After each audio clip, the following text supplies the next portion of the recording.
आपने देखा होगा बहुत से लोग खड़े हो जाते हैं किसी के उसमें कि कोटि कोटि प्रणाम बाबा, ऐसे कहते हैं, कोटि कोटि प्रणाम बाबा, हमारे चरणों में आपका कोटि कोटि प्रणाम। हाँ जैसे ये कहते हैं। और फिर कहते हैं बाबा हमने आपसे एक दुआ मांगी थी और हमारी वो दुआ कबूल हो गई।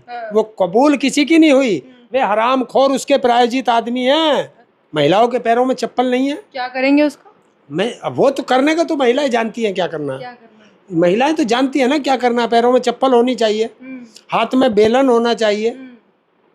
पता नहीं कहाँ रोटी बनानी पड़ जाए बेलन से, कहाँ अपनी आत्मरक्षा करनी पड़ जाए, तो बेलन महिलाओं को लेकर के चलना चाहिए। सबसे ज्यादा महिलाएं ही आती हैं इनके कथाओं को सुनने। हाँ, तो किस तरीके का समाज बनेगा अगर वो महिलाओं को ये सीख देंगे? ये पूछ रहे हैं बकायदा कि लिव इन में रहने वाली को अपने घर की बहू बनाओगी? ये कौन होते हैं हमसे पूछने वाले? कौन होते हैं बेटियों से पूछने वाले? अगर उनको लव मैरिज करना है तो इन बाबाओं से कौन पूछेगा? पता है क्यों? नमस्कार, जनता लाइव देख रहे हैं आप और मैं हूं आपके साथ पूजा। आज जिस मुद्दे की आपसे चर्चा करने आए हैं वो मुद्दा है हिंदू धर्म गुरुओं और बाबाओं के बिगड़े बोल। अब वो बोल इसलिए बिगड़े हैं क्योंकि महिलाओं के चरित्र को लेकर तो इस समाज में आए दिन कुछ ना कुछ डिबेट्स होती रहती हैं। लोग अपनी निजी राय महिलाओं के चरित्र से जोड़ते रहते हैं, लेकिन अब ये वो बाबा हैं जिनकी समाज में एक साख है, लोग सुनते हैं, इन्हें मानते भी हैं। बहुत सारे लोग इनके कहने अनुसार, इनके कहे अनुसार बहुत कुछ करते हैं। अलग अलग टोटके, अलग अलग व्यवस्था, जो भी ये कहें लोग करने को तैयार हो जाते हैं। ऐसे में जब ये कोई बयान देते हैं तो उसका समाज पे गहरा असर पड़ता है, इसलिए ज़रूरी हो जाता है उस पर चर्चा करना और लोगों की राय को कम से कम सही दिशा पर ले जाने की कोशिश करना। तो अब जो मामला है वो ये है कि कथावाचक अनिरुद्धाचार्य जी हैं महाराज, वो महिलाओं को लेकर पहले तो उन्होंने जो बयान दिया वो आपने सुना होगा कि किस तरीके से उन्होंने कहा कि आजकल जो समाज में है वो लिव इन चलने लगा है। 25 साल की जो लड़कियां हैं, शादी जब 25 साल की लड़कियों की होती है तो उससे पहले वो 3-4 जगह मुंह मार चुकी होती है। इस तरीके की भाषा का उन्होंने इस्तेमाल किया। उसके बाद ये मामला अभी थमा भी नहीं था कि प्रेमानंद जी महाराज का मामला सामने आ गया, जहां उन्होंने महिलाओं की पवित्रता का आंकड़ा बता दिया कि देखो 100 में से 3-4 महिलाएं ही हैं जो आज के ज़माने में पवित्र हैं, बाकी तो सब जानते हैं कि क्या हाल है। अब अनिरुद्धाचार्य महाराज ने इस मामले को लेकर माफ़ी भी मांग ली, लेकिन माफ़ी मांगने के बाद भी उनको चैन नहीं आया। बाबा जी ने उसके बाद फिर अब एक और बयान दे दिया है जिसने इस बहस को तेज़ कर दी है। मामला ये है कि अब उन्होंने महिलाओं को तराजू में तोल दिया है। एक तरफ रखा है पतिव्रती पत्नियों को और दूसरी तरफ रखा है लिव इन में रहने वाली औरतों को। अब इस समाज में औरतों को तराजू में तोल कर बताया जाएगा कि कौन कितना पवित्र है, कितने में से कितनी प्रतिशत महिलाएं पवित्र हैं, और ये समाज उस चुनिंदा प्रतिशत महिलाओं के पीछे तमाम महिलाओं को एक बार फिर से कटघरे में खड़ा कर देगा। तो इस पूरे विषय पर चर्चा करने के लिए इस वक्त हरिंदर ताऊ मेरे साथ मौजूद हैं, जो एक लंबे अरसे तक किसान आंदोलन में रहे, उसी किसान आंदोलन में जिसमें महिलाओं ने भी कंधे से कंधा मिलाकर बराबरी का सबूत दिया था। तो महिलाओं के विषय में जब बात हो तो इनसे बात करने से अच्छा कोई और व्यक्ति मुझे समझ नहीं आया। तो हरिंदर ताऊ, सबसे पहले तो आपका बहुत स्वागत है। और सीधा सीधा सवाल कि ये जो बाबा हैं, चाहे वो अनिरुद्धाचार्य महाराज हो, आपके तो फेवरेट हैं पूकी बाबा, और दूसरी तरफ प्रेमानंद जी महाराज हों, ये वो लोग हैं जिन्हें लोग सुनते हैं। बहुत सारे लोग हैं जो इनके भक्त हैं, या आप अंधभक्त कह लीजिए, जो भी कह लीजिए। तो उन तमाम लोगों पे जब इनका एक गहरी छाप है और जब ये महिलाओं को लेकर इस तरह का बयान देते हैं, कैसे देखते हैं आप इसे? सबसे पहले तो ये पता करो कि इनके परिवार में महिलाएं नहीं है क्या? इनके परिवार में महिलाएं देखो, और इन्होंने महिलाओं की पवित्रता को भी एक तराजू में तोल के बता दिया, इतने प्रतिशत महिलाएं ऐसी हैं, इतने प्रतिशत ऐसी हैं। इन्होंने कभी भी, आपने देखा होगा, इस पुरुष प्रधान देश में पुरुषों का प्रतिशत नहीं बताया जाता। मैं दूसरे को तो बुरा कह दूंगा, अपने अंदर नहीं झांक पाता कि जितने ये बाबा फिर रहे हैं ढोंगी, ये कितने प्रतिशत शुद्ध है, इन बाबाओं में कितने प्रतिशत ब्रह्मचारी हैं या सारे कर्मचारी हैं, ये पता कर लो। तो ये जो है एक बहस का बड़ा मुद्दा है, और इस बहस को आप जितना लंबा खींच सकते हो खींच लो, इसका कोई अंत नहीं है। सबको अपना जीवन स्वयं जीने का अधिकार है। अच्छा बुरा, जब कोई लड़का हो चाहे लड़की हो, जब वे 18-20 साल के हो जाते हैं तो वो अपना अच्छा और बुरा सोच सकते हैं, स्वयं सोच सकते हैं। माँ बाप भी बेफिक्र हो जाते हैं, क्योंकि आज की तारीख में बच्चे जो हैं घर से बाहर ही पढ़ते हैं, तो वो अपना अच्छा बुरा देखते हैं। कोई गलत रास्ते पे चला जाएगा तो कोई नहीं रोक सकता उसे, और जो अच्छे रास्ते पर जा रहा है उसे अच्छे रास्ते से कोई भटका नहीं सकता।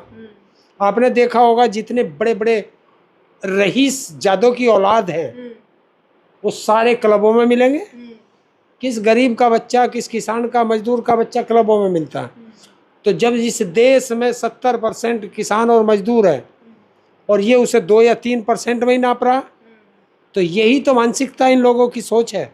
और ये जितने भी ये बयान दिलाए जा रहे हैं, दिलाए जा रहे हैं, ये दिलाए जा रहे हैं, अच्छा, ये सरकार द्वारा प्रायोजित बयान होते हैं। अच्छा, जब सरकार कहीं फंस जाती है तो वो देखती है अब हमें बचने का कोई सहारा नहीं है और जनता हमें घेर लेगी, तो जनता का माइंड डाइवर्ट कर दो। तो ये माइंड डाइवर्ट करने का कि आप जैसे पत्रकार भी आ गए सवाल पूछने और मेरे जैसे भी लग गए उन्हें जवाब देने में।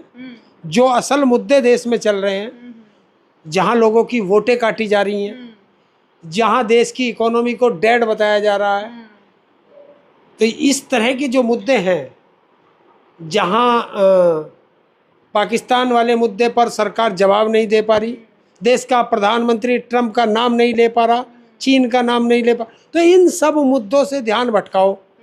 और ध्यान भटकाने में बीजेपी माहिर है, तो उन्होंने इन बाबाओं को लगा दिया, क्योंकि ये बाबा सब बीजेपी के ही तो प्रायोजित है। अच्छा, लेकिन जिस तरीके का बयान वो दे रहे हैं, भले वो प्रायोजित हो जैसा कि आप कह रहे हैं, लेकिन जिस तरीके का वो बयान दे रहे हैं उस पर तो चर्चा करनी पड़ेगी ना। कौन अब करेगा चर्चा? हाँ, देश की सरकार को देखना वो चाहिए। महिलाओं को कह दे कि तो जो वे महिलाएं, देखिए वो जो महिलाएं हैं, क्या बीजेपी में जो संसद के अंदर बैठी हुई महिलाएं हैं, क्या उनका भी चरित्र ऐसा ही है जैसे बाबा बता रहे हैं?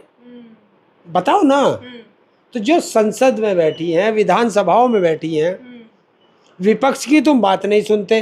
कम से कम अपनी तो बेटियों को देख लो, अपनी बेटी बहुओं को देख लो जिनको ये बाबा कह रहे हैं, या तुम्हारा जमीर ही मर चुका है। अच्छा। या तो इनका जमीर मर चुका। तो महिलाओं ने तो वैसे ही इनके खिलाफ मोर्चा खोल दिया था। महिलाएं हैं, 50% आबादी है, क्या उनके पैर में चप्पल नहीं है? महिलाओं के पैरों में चप्पल नहीं है, क्या करेंगे उसका? मैं वो तो करने का तो महिलाएं जानती हैं क्या करना है। महिलाएं तो जानती है ना क्या करना है। पैरों में चप्पल होनी चाहिए, हाथ में बेलन होना चाहिए। पता नहीं कहाँ रोटी बनानी पड़ जाए बेलन से, कहाँ अपनी आत्मरक्षा करनी पड़ जाए। अच्छा। तो बेलन महिलाओं को लेकर के चलना चाहिए। सबसे ज्यादा महिलाएं ही आती हैं इनके कथाओं को सुनने। हाँ, तो किस तरीके का समाज बनेगा अगर वो महिलाओं को ये सीख देंगे। ये पूछ रहे हैं बकायदा कि लिव इन में रहने वाली को अपने घर की बहू बनाओगी। ये कौन होते हैं हमसे पूछने वाले? कौन होते हैं बेटियों से पूछने वाले? अगर उनको लव मैरिज करना है तो इन बाबाओं से कौन पूछेगा? पता है क्यों? अगर बेटी ने लव मैरिज कर लिया तो इन बाबाओं को कौन बुलाएगा फेरे डालने के लिए? कौन इनको दान दक्षिणा देगा? ये सब उनकी अपनी दान दक्षिणा का है। ये भी कह रहे हैं अनिरुद्धाचार्य महाराज, हालांकि महिलाओं ने मोर्चा भी खोल दिया इनके खिलाफ, एफआईआर भी करवा दी। बात जब गिरफ्तारी तक आ गई तो घुटने भी टेके, माफी भी मांग लिया समाज से। महिलाओं को जिसने भी एफआईआर दर्ज कराई है, ये ऐसे नालायक लोगों को माफी देने की तो कोई आवश्यकता नहीं है। फिर बाद में दोबारा कह रहे हैं कि देखो कलयुग का जमाना है, सच बोलने पे लोगों को दिक्कत होती है, हमने सच बोला। कलयुग है तो फिर क्यों भी कह रहे हैं कि आज के जमाने में आप वैश्या को वैश्या नहीं कह सकते। क्या परिभाषा है वैश्या की? ये जो बेटियां हैं ये क्या वैश्या हैं? जिस तरीके से शब्द बोल रहे हैं, उनका एक तरीके से कहने का तात्पर्य था कि लिव इन में जो महिलाएं रहती हैं उनका वो कैरेक्टर असैसिनेशन कर रहे थे। क्यों कर रहा था? इसे किसने अधिकार दिया? ये कौन है जो कैरेक्टर करेगा जिसे खुद पता नहीं है? हैं? इसको अखिलेश यादव ने डपट दिया था, ये वही है ना? इसका अखिलेश यादव ने तो ये भी कहा कि बाबाओं को राजनीति में नहीं पढ़ना चाहिए।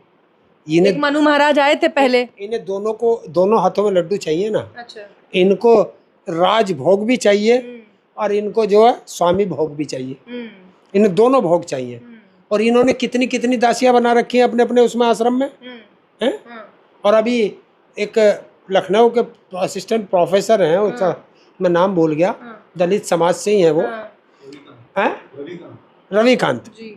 उन्होंने अभी बोला है ना कि वहाँ मध्य प्रदेश में जो 13 लड़कियां पकड़ी गई हैं एम्बुलेंस के अंदर, हैं, वो कौन है, वो भी वहाँ भी एक वो है वीरेंद्र कृष्ण। हाँ, वो अपहरण करा रहा था बेटियों का, तो उसने कहा है कि इनके खिलाफ जांच करके और फांसी दी जाए, और एम्बुलेंस के अंदर ले जाया जा रहा था। सबसे बड़ी बात है कि लड़कियों का अपहरण करके एम्बुलेंस के माध्यम से ले जाया जा रहा था। तो ये क्या है, कौन है ये अपहरण करते? बाबा ही है ना, है, आसाराम था, बाबा ही था जिसके नरेंद्र मोदी पैर छू करके भगवान बताता था। वो राम रहीम था जिसके ये सारे बीजेपी वाले नेता, चाहे वो मनोहर लाल खट्टर हो, चाहे नरेंद्र मोदी हो, चाहे सारे उसके पैर छूते थे।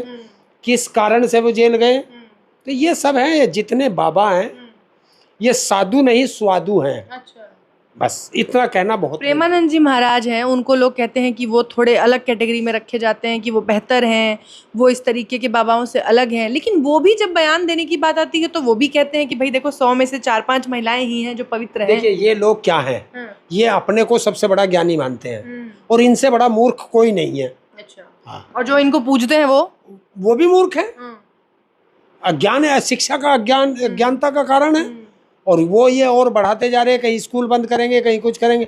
देखिए अनपढ़ रहेगा देश, अंधभक्त बनेगा देश। अच्छा। शिक्षित रहेगा देश, तरक्की करेगा देश।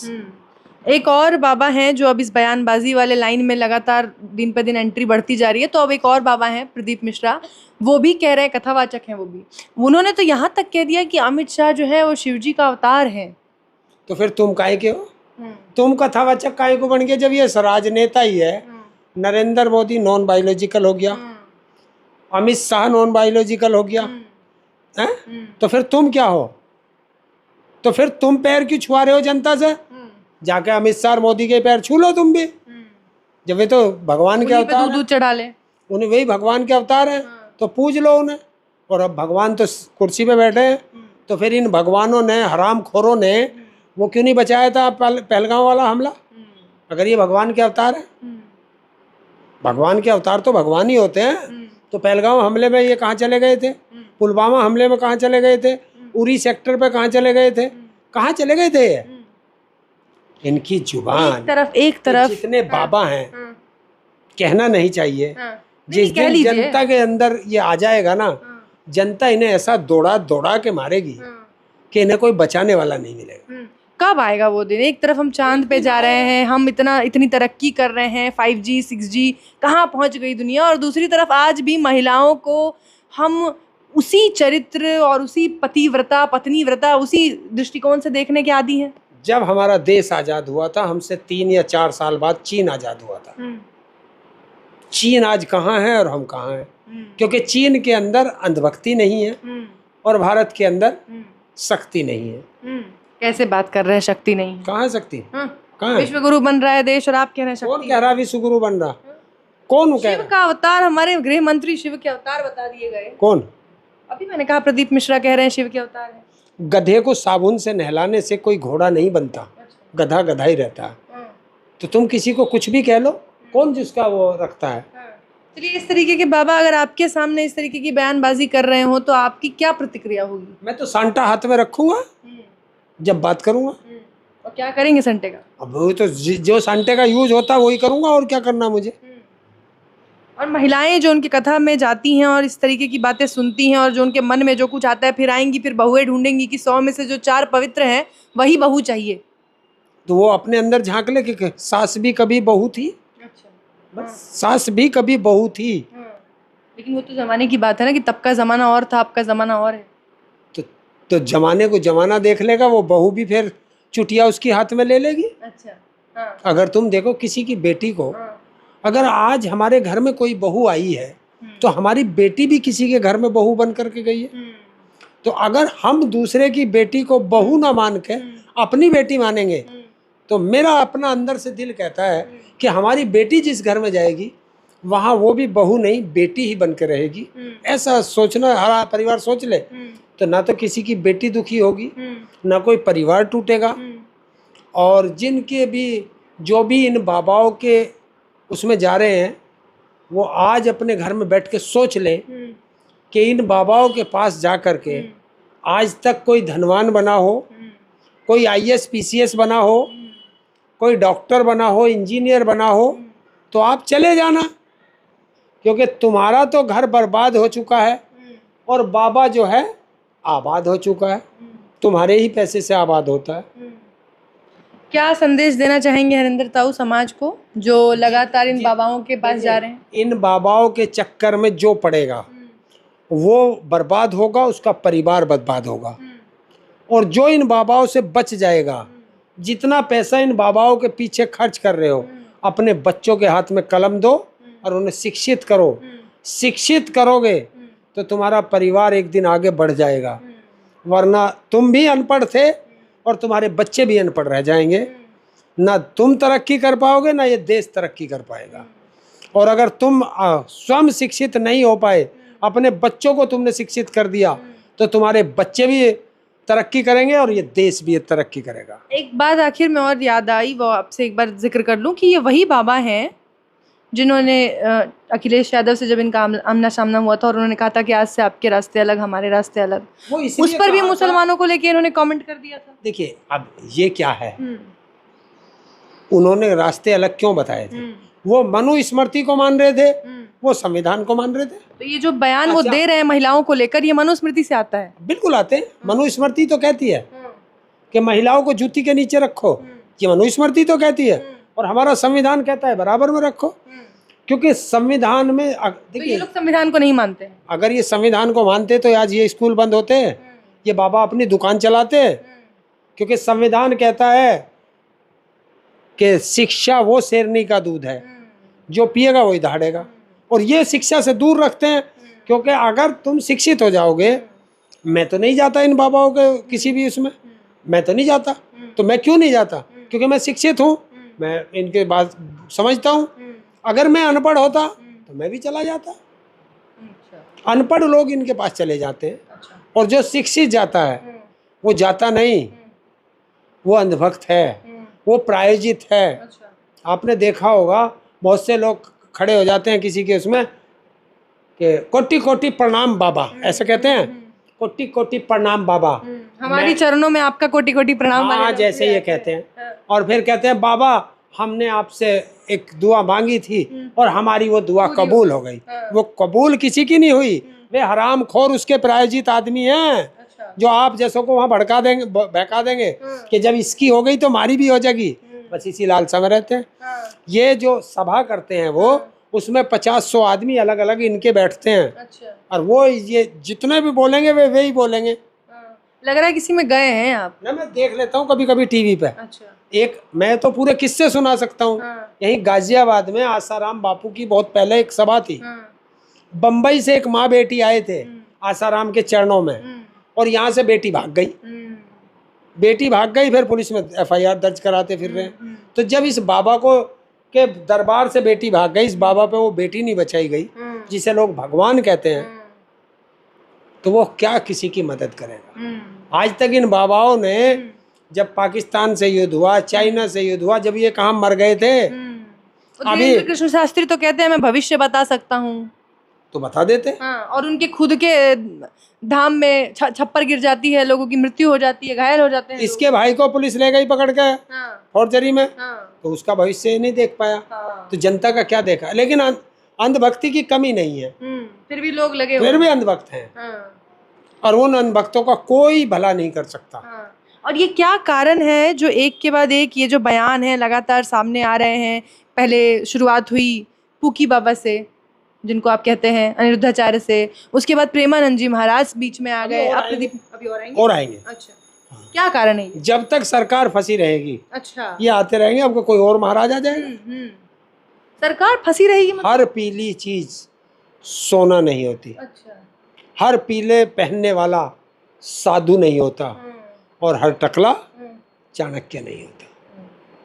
बिल्कुल, बहुत बहुत शुक्रिया, और बहुत सटीक तरीके से आपने अपनी बात रखी है, बहुत कम शब्दों में बहुत बेहतर तरीके से आपने समझा दिया कि हाथ में बेलन कब रखना है, पैरों में चप्पल का इस्तेमाल कब करना है और संटी का इस्तेमाल आप कब करेंगे। संटी का तो मैं करूँगा जब मेरा हाथ आ जाएगा, वो मैं करूँगा। बहुत बहुत शुक्रिया ताऊ।